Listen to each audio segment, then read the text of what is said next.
Hello, everybody. Diane Parrish's debut novel, Something Better, received a Literary Titan Award, given in recognition of books that exhibit substantial talent, creativity, and commitment to the craft of writing. The novel also won a Firebird Award for Women's Fiction and first prize from both the Pacific Book Awards and American Legacy Book Awards. Midwest review of books at Something Better was a novel raised to an impressive level of literary elegance. All the most impressive to note that it is a debut novel of novelist Diane Parrish, definitely incorporating thoughtful and thought-provoking elements of forgiveness and faith. Something Better is a truly memorable read from start to finish. Diane wrote the novel over the course of many years, while she also practiced law, raised 2 children, and served many nonprofit organizations. Written in stolen hours above the racket of the inner critic yammering in her head, it is a minor miracle that the book was ever finished at all. Dan writes a regular book column for booktrip.com called Lit Garden, pens a monthly newsletter on books and other delights, is currently at work on her second novel, which she hopes will take less than a decade to complete. She lives in Connecticut with her husband and their elderly corgi. Without farther ado, let's welcome Dan. Thank you. Thank you for the introduction, Davis. Thank you for having me here today. Thank you, Osterville Village Library, for inviting me to come and speak. It's my honor to be here and talk to you about my book, Something Better. Yes, as Davis said, the book has been out in the world not too long. It's my first novel, and it was published in October 2024. I'd like to talk to you a little bit about what prompted me to write a novel.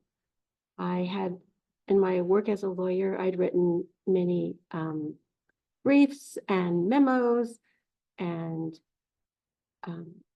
pleadings, all kinds of writing that was not all that interesting, to be perfectly honest. It didn't have a lot of room for creativity.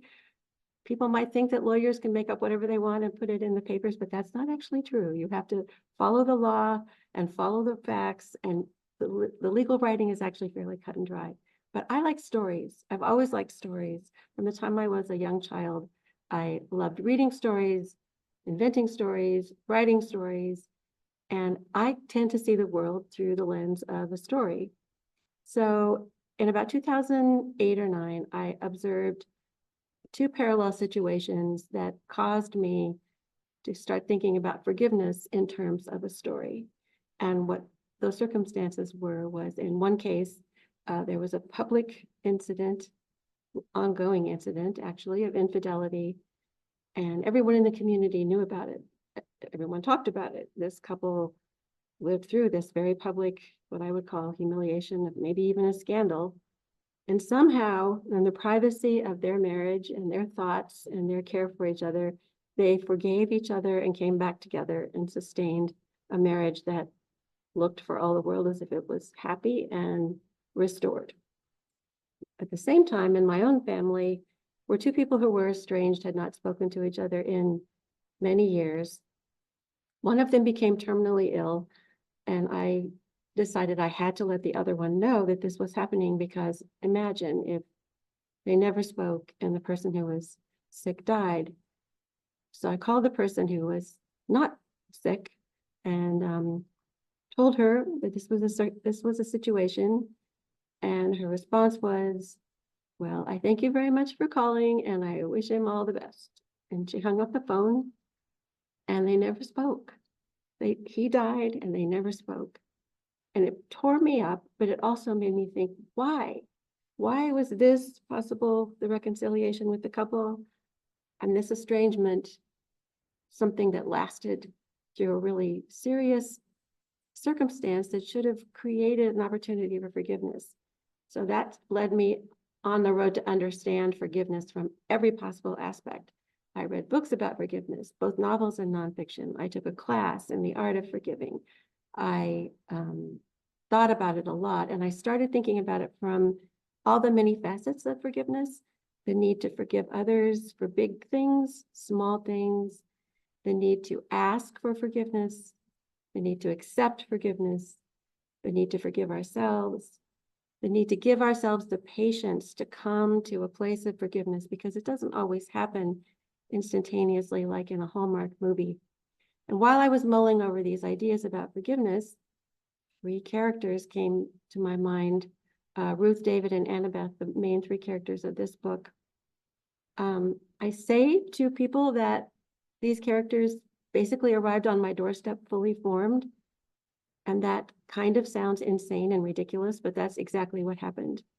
I knew what they looked like, I knew how they thought, I knew how they acted, and they began to take up so much space in my mind as I was going about my daily life. I would find myself thinking, oh, well, Ruth would do this now, or Annabeth would be thinking that now.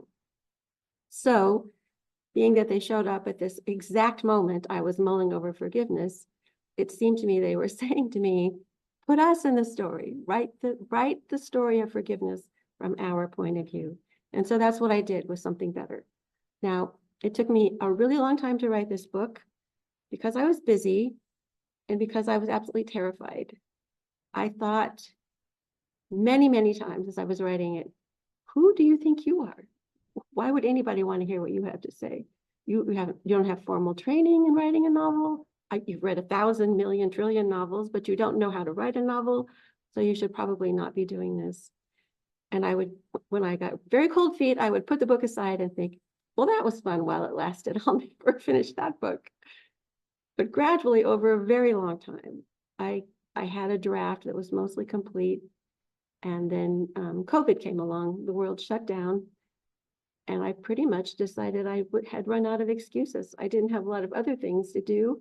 And I was close enough to the end that it would be ridiculous not to finish the thing. So I did finish the draft.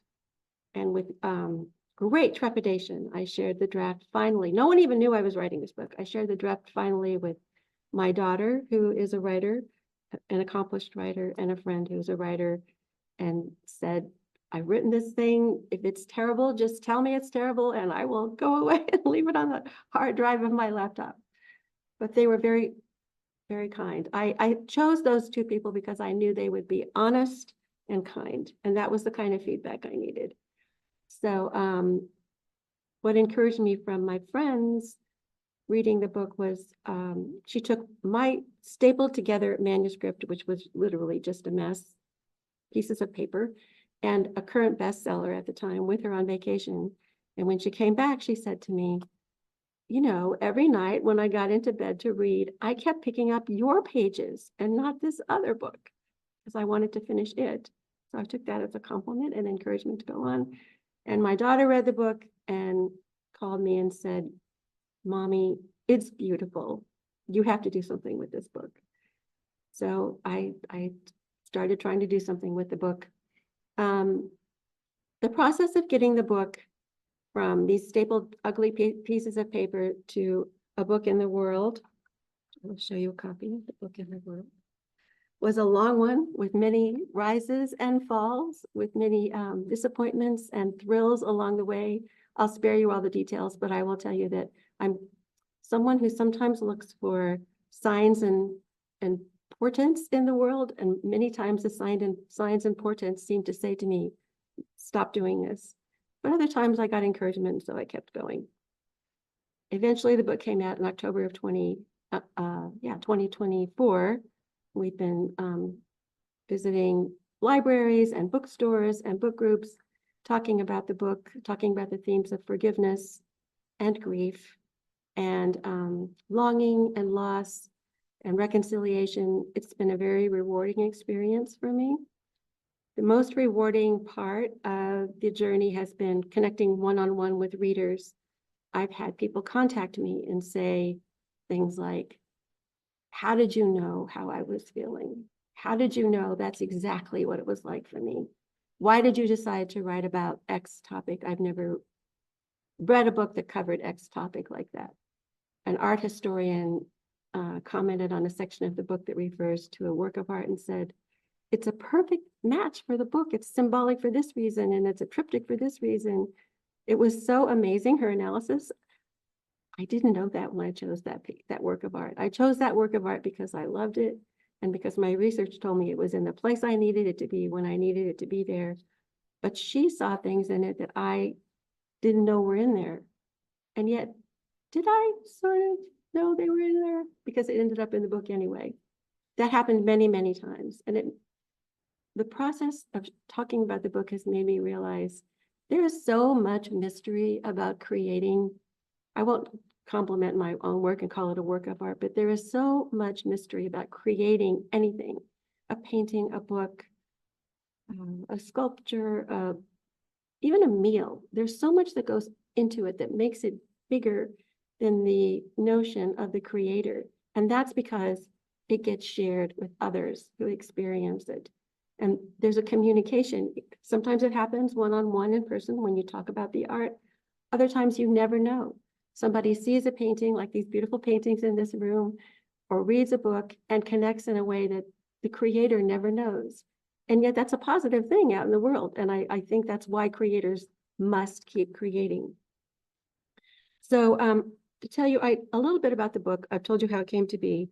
The book is a story of, well, it involves infidelity. Now, my daughter would say, I always used to, when I first started talking about the book, not tell anybody what it was about, because I wanted people to want to turn the pages. And my daughter talked me out of that for two reasons. She said, Mommy, in a really good book, it's not what happens, it's why it happens that people want to read. And the way you put the plot together, people do want to turn the pages and find out both what happens and why it happens. So Amanda, I just told them this is for you. I will read you the very beginning pages of the book to give you an idea of how the story starts. And where there are a lot of foreshadowings in this book that won't be on these pages. I mean, it won't be clear till the end, but if you read it, you'll find out what they are. So this is before February 2009. The house sits inside a snow globe. The man and the woman catch glimpses through the swirling flakes of the party glittering within. A scene of warmth and light and laughter, confirmation they'd been right to risk the storm. They pick their way along the ice-covered walk toward the front door. She clutches his arm until he can guide her safely into the welcoming embrace of their hosts. The door closes behind them and the storm ceases to exist. This is a real party, not some faculty chips and beer affair. There are bartenders and servers, past canapes, drinks in crystal glasses. Somewhere a piano plays. The guests are well dressed, preparing to make a night of it because it's beastly out there. And in here is all they need. He gravitates toward a lively group of fellow professors by the fire. She wanders until she reaches the library where a handful of guests are quietly chatting from the comfort of large leather chairs. They've found their people. Whenever he replenishes his drink or revisits the buffet, he peeks into the room where she sits, lifting his glass or raising his eyebrow. She smiles, nods yes or no. He sees to her, then moves on to charm another group. They roar at his stories, beg him for more. By night's end, he will have collected a dozen new acquaintances, and she will have made a new friend. A perfect evening. When it starts to get late, she finds him, catches his eye, and touches the watch on her wrist. She stands by the door, waits for him to shake hands with every lingering guest. By midnight, they are the last ones in the foyer. It's all, thank you, goodbye, maybe you should stay, it's so awful out there. No, we'll be okay. Stepping into a furious wind, she asks if she should drive, but he assures her he's fine. He fires up the heater, scrapes the windows, then takes the driver's seat, full of news to share about his version of the night. Of course, I'll be careful, but listen to this. At first, he seems up to the task. Not too fast, she reminds him. For the most part, he keeps his eyes on the road, and they skid just a little, now and then. But on this winter night, the wind is fierce, the road is winding, and the driver is distracted. He's still talking and gesturing when they begin to slide sideways downhill. Only when the car starts to spin does silence descend and the laws of physics have their way. The car whirls in wider and wilder accelerating spirals until it leaves the road, careens through the woods, and smashes headfirst into a tree. Snow falls all night, obscuring their tracks and the trail of broken limbs. It isn't until the next afternoon that a beam of sunlight glinting off a window catches the eye of the snow plow driver passing by. The location of the car makes retrieval difficult. The passage of many hours renders rescue impossible. The plow driver keeps vigil until the police arrive, then resumes his route and makes his way home to his wife. He walks in the door and describes what he's seen. Who, how? She asks, what if you hadn't happened by? He asks, but what if I'd been there sooner? And that scene sets up a situation where they have a college-age daughter who's an only child, now left an orphan, and the snowplow driver, who was a friend of her father's, and his wife step in to try to help her get through her grief and loneliness. And everybody means well, but everybody makes mistakes. When I wrote the book, I wanted it to be very clear that these people were flawed. They were imperfect, but nobody's a monster. Nobody's an angel. Nobody should be condemned. Everybody merits forgiveness and has a need to extend forgiveness. And that's really what I wanted to focus on, the subtleties and interactions of forgiveness in this particular context. I will say, even though the book is serious and we deal with serious things, it's not all gloom and doom. There's a character, Aunt Janet, who brings a little lighthearted bullying into the scene, but she's a good character. We need to have her in there. So that's pretty much why I decided to write the book, what the book is about. And I will say for any future readers out there, I trust you implicitly. I wrote this book for people who enjoy reading on many levels and want to think about what they read long after they've closed the pages of the book. It's been gratifying to hear from readers that has been their experience. And I hope that if anyone out there decides to read the book, they'll find that to be their experience too.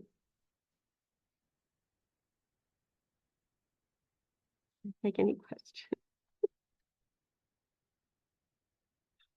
So you want to speak at all on the second novel that you've been working on? Okay. Give us a little teaser. I don't know what's under confidentiality here. Okay, well, I am working on my second novel. Gosh, this will be my first reveal of anything about it. Oh, you're only a month. So I'm about a third of the way through it, I think. The big theme in this book is going to be about found families. And because apparently forgiveness is my theory of everything, that's going to be included in the book as well.